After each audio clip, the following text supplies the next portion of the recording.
Welcome to the Heart and Soul Elevation Podcast, where faith meets wellness and women learn to live aligned, spirit, mind, and body. We're your hosts, Melissa Holman and Stephanie Pasniokis, two Jesus-loving women passionate about helping you steward your health without losing sight of the one who gave it to you. Around here, healing happens in community. Scripture leads the way, and science simply confirms what God designed. Let's elevate your heart and soul together. So, in the last episode, we talked about how we met, how I was sitting and reading The State of Fear by Michael Crichton when you asked me, what are you reading? And again, very masculine energy. We found out in the last episode, you also have that, which could definitely be one of the reasons that we hit it off so well. And just possibly. I mean, I went into a very masculine scientific endeavor, neuroscience. Well, I didn't go into science, but I was in the military. I was a security policeman. There you go. Like totally male dominated career field. Absolutely. Military, first of all, policeman second, very male dominated. And I fit right in. I fit right in with all the guys. No problems at all. Anyway. Same. Yeah. Okay. So sitting there and reading State of Fear, and we actually got to talking about the book itself and just how much we love the book and how the enemy uses fear. And not just the enemy, but like politicians, the news media, like fear is remember, the universal. They're like puppets. Oh my gosh. They're like puppets of the enemy. I don't think that it's not that it's not just the enemy. It's the enemy uses this and works through so many avenues to propagate fear. Absolutely. Marketing is fear of what you don't have, saying you need this thing. Okay. And can I tell you as an entrepreneur how tough it is? Yes. To know that I need to market. Go ahead and say it, because I have the same struggle. But realizing that while I have to touch on some of that, the part that's painful for someone to say, yeah, that's me, but then immediately go into, this is what you can have. This is all of the good. Right. This is the hope. I am a hope dealer. Hope is the enemy of that fear. And right? Love is the enemy of that fear. I want to say that like marketing is a perfect mirror for the gospel, right? Because the gospel shares the bad news first. All have sinned and fallen short of the glory of God, right? You're a mess, but Jesus, right? So but here's all the good stuff. But here's all the good even stuff. Still, and any good story arc, right? The Bible, but any good story arc, it's going to have, so and so goes along and is doing their everyday thing, and something bad happens, and then they struggle, and there's this really great thing that happens, right? Mm-hmm. Those are always the stories that really resonate with who we are. I mean, deep down inside, I think we were designed for that story of redemption. Agree. It blows my mind. It's almost as if when the world began that there was a plan. Right. So we look back and we think about how the state of fear, it's used as a tool to keep people dependent and for stealing autonomy, for stealing our ability to, in my world, I call it being the boss of our health when I'm talking about health and wellness. Right. But this, a lot of our disease today actually is because our cells, our biochemistry, our mitochondria that create our energy and that govern our immune and our stress response, they get stuck in the middle of the stress cycle. They get stuck in a biochemical state of fear. Yes. And I actually talk about it just like that when I'm teaching about this. And when we're stuck in a biochemical state of fear, that is where we lose our physical, mental, and spiritual health, our spiritual, physical, and mental health. All of that can happen.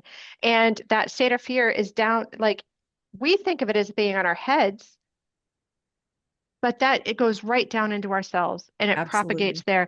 So the state of fear is absolutely a tool of the enemy.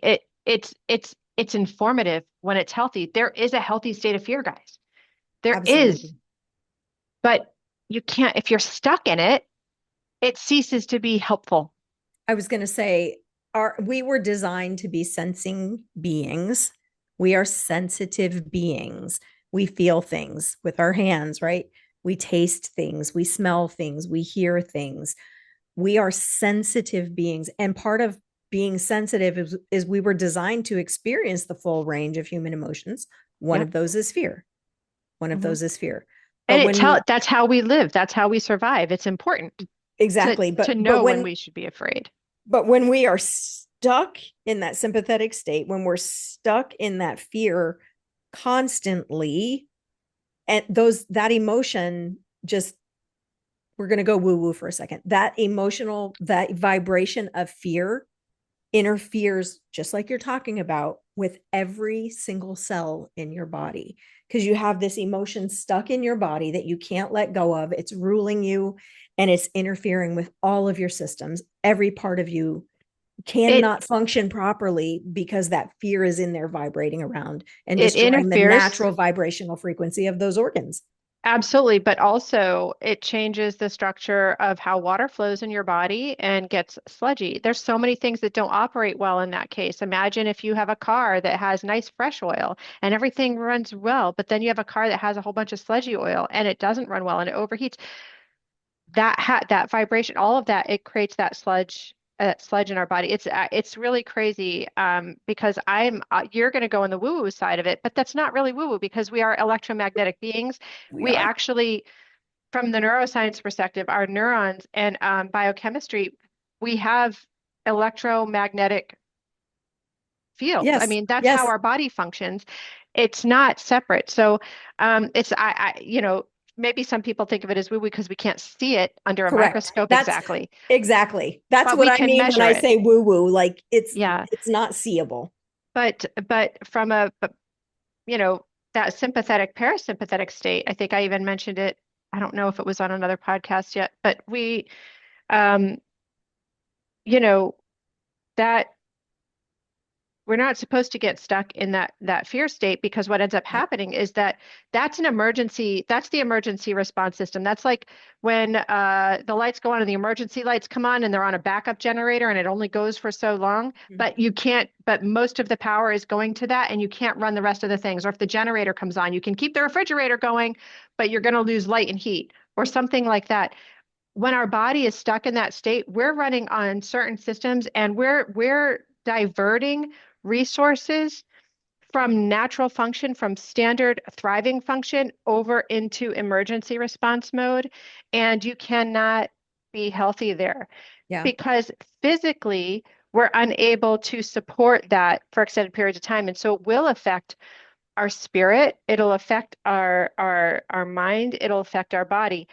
I think of Elijah when he was traveling and he actually asked to die. He wanted to die. He He was wanted to die. practically suicide. He was just like, take me now. I don't want to live. And And what what did God happened? do? You need to eat and take a nap. Yes. You need to eat and take a nap. You need to take care of yourself. You need to get out of that stress mode. You need to rest. You need to relax. You need to Mm-hmm. sleep. You need to restore, recover, reset, and nourish and create building blocks so that you can make the neurotransmitters you need, so that your vibration can come back, so that you can make yourself space to commune with me and to reset and get out of that fear state that Mm-hmm. blocks our full function into that restored Yes. state. I love talking about the sympathetic versus parasympathetic and going back to early man, right? Because this is that fear state, just like you said, is necessary. It is an important part of our survival mechanism. And I think of early man and I think of caveman, right? We think of cavemen. And when they're inside the cave, in community and safe, right? They're in the parasympathetic system. The moment they Which is step out, rest, digest, feed, and breed. That's where your sex hormones are unlocked and they're producing and because guess what? You're not going to be fertile if you're in a constant state of fear. Your body does not absolutely, produce the sex hormones because it's not safe. Why would you bring a child into a world that's not absolutely, safe? Right? absolutely. So continue, but they're Yes, breeding in that cave. They're yes. feeding in that cave. They're resting in that cave. They're digesting. They're having community. There's oxytocin. There's safety. There's love. And the moment they step out of the cave, they could be eaten by a saber-toothed tiger, trampled by a mastodon, who knows? And the sympathetic system comes online. They are on high alert, looking for every single thing that could possibly go wrong And that's really their entire existence outside the cave. Mm-hmm. They're in the cave. They're in the parasympathetic. They're outside of the cave. They're in the sympathetic. No one is meant to live outside of the cave for their entire lives. No. And in And fact, that's what we're talking about. When you are stuck in that stress cycle, when you are stuck in that system, nothing will work optimally. Yeah, you might survive, but is which is the survival all point you of it. want? Right. But is That's the survival all point. you want? Yeah, exactly. And so we got to go back. We got to go inside and outside the cave. And if you look at it, we're constantly on this wave: sympathetic, mm-hmm. parasympathetic, sympathetic, all throughout the day. The Yeah. sympathetic system is what wakes you up. The parasympathetic allows you to go to sleep. It's a constant cycle all day long. Yeah. But there are way too many people who are stuck at the top of that curve. They're stuck at the top in that sympathetic system, very rarely dipping down. Yeah, and certainly not enough. And we're supposed to, let's just say that the 80/20 rule is a fantastic rule and it just applies to so many things, right? Most of the time, 80% of the time, in point of fact, we should be in a parasympathetic state with the other 20%, being in the sympathetic state. And then of course our normal waking circadian Right. rhythm of cortisol, which is perfectly fine. I mean, cortisol is as important for life as insulin. And these two things get the They get a bad vilified in rap. the health, but they're important. But again, when they're stuck up and high, then they block a lot of other really good things. So it's about that flexibility, that ability to shift in and out of those states as needed and as healthy. And what's a funny story I told myself, and I'd love to dive into this another time with you. But I used to think that if I wasn't anxious, I wasn't going to perform well. I actually thought that I would be a poor student if I wasn't stressed and worried about the test. Can I tell you that once I let that go and I realized that my grades in that test were not going to change what God's plan in my life was, that I was going to get exactly what I needed as long as I did like he was in control. And I let go of the anxiety of it. And can I tell you that I did better? Yeah. Well, I did better. yeah, of course. But I used to think, well, if I'm not worried about it, if I'm not anxious about it, I'm going to forget things. Things are going to fall through the cracks. Things are going to, I had all these stories going on that were just propagating my ultimate disease state, a dis-ease state of fear. Mm-hmm. Absolutely. And it was just a lie. From who? Yes. Yeah. Yeah. And I know so many people that get stuck in that anxiety loop and they can't get out of it. They cannot get out of it. So many people. And maybe, maybe somebody listening is vibing with that and like going, that'd be me. I don't know. That'd be me. I feel like I'm in a state of fear. And, think about it for a moment. If you feel that way, where is it coming out in your life? Where is it impacting your ability to function in the way you want to function in the community, in connection? How is it affecting your physical body? How is it affecting your mental health? And we say you're stuck there. You're not stuck there forever. As I mentioned, I am a hope dealer. There is a way out, and that way out Absolutely. I mean, honestly, goodness gracious, Melissa, this is what you and I both do for a living in our respective I was just going to say, we're both hope dealers. Absolutely. We're both hope dealers, and we both, depending on where this fear is coming from and what's happening, there are different ways to come out of it. And there's different you can start just about anywhere.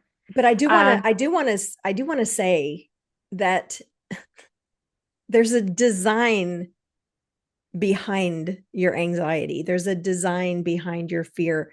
I don't want to give too much credence to the enemy because I don't think he has all that many tricks up his sleeve.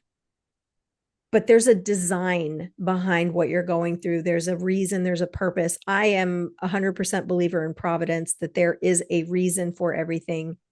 We may not see it right away, but that's one of the reasons I love working with someone like Stephanie or myself, because we're sitting outside of your circumstances.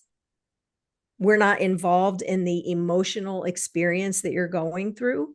And we can see things, just like she was saying in another episode, we can see things that you can't see. We can make connections that you can't make on your own. Yeah. Well, and I love, a coach we had you can't read the label from inside of your own bottle. No. But what, guess what? You don't, we're here, Yes. but who else can read your label? Who knows it better than anybody else? Who wrote your label? God. Who wrote the label? Who Exactly. wrote the label? Pray. Ask God to give you the information that you need, whether it's from us or from this podcast or from other people in your life, that connection, the people who know you and love you, to reflect and to help you see things differently, to help you get out of that spiral in your mind of the stories that you're telling yourself that are keeping you stuck in that fear, right? The lies, Mhm. right? But yeah, perfect love, God casts out fear. We are to cast our anxieties upon him. Anxiety is information. Yep.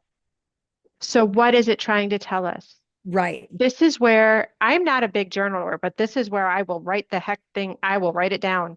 I will, I will just brain dump on a piece of paper if I don't know what it is. Like, why am I feeling this way? What is going on? And I ask God and I pray and I just write and I say, God, just reveal it to me. Hmm. Reveal it to me. Have I overextended myself? Sometimes we're just putting too much on our plate. We're one person. Right? Yeah. Sometimes Yeah. we're caring about things that we can't control and we're trying to wrest control from God. Oh, control. Thank you for bringing up that word. That's a whole other thing. I don't know how long this That's episode is supposed to be, but that's that's a whole other topic in another episode, but like how many of us try to control every little minute detail of our lives? Mhm. I was talking with a friend the other day. She's tracking her macros now and doing, I mean, like uh we try to control every little thing. And the world would have us believe that the opposite of control is chaos, right? If there's chaos in your world, you need to grab it, you need to control it. But the opposite of control is actually trust. mhm. Trusting in in God in and our his in our plan. faith first focus, the opposite of control is trust. Absolutely. Yep. So Absolutely. if you're finding that you're like trying to control every little thing, that's more information, right? Mhm. What is it about this situation that makes me feel I need to control it? And how can I relinquish that control and trust God? Right. We have concentric Woo. rings in our sphere of control. The inner ring is what we do absolutely have control over. Yep, our You can locus of choose control. whether or not to listen to this podcast. Yes. That is completely within your control. Yep. Um, Barring a dead battery on your phone, and then you have to listen to it later, right? That's outside. Well, you have some influence over that. You could have plugged in your phone, Mm-hmm. Mm-hmm. but maybe the phone's dying. Maybe it goes. Maybe you drop it. There's Yep. things, right? Yep. Outside of your sphere of control, I can't make somebody else listen to this podcast. Nope. And I could worry about it all day long. I mean, this is Yep. a very lighthearted example. I could worry about it. I could try to make it, but I can't. I I can't. could try So and force them. I can try and force it. I could lead them to the podcast. I could even turn it on for them.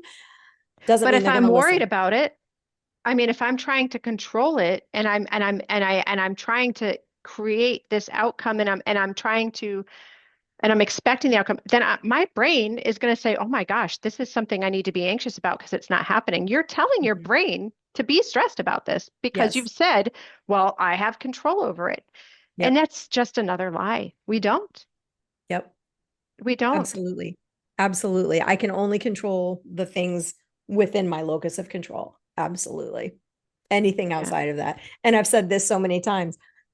He'll either get it or he won't. I mean, I can't control that, right? She'll either get it or she won't. There's nothing I can do about it. My job is to share the information and they will get it or they won't. It's not Right? up to me. It absolutely is not up to me. It is absolutely not up to me. And Yeah. just like the salvation, it's not up to me to save anyone. It's up to me to share the gospel, to share my story, to share what Jesus has done for me. So And water, that's it. sow and That's water. my responsibility. That's it. That's all I have control over. God reaps. After that it's yeah, it's out of my hands. Yeah, Yeah. for And sure. it's so true. And where do we feel that the most when with our children, with our loved ones, with people, and but I find it particularly with children, where we want to create an outcome for them and realize, but they have their own path with God. So is it that? What is the source of your anxiety in your Right. life? Write it down.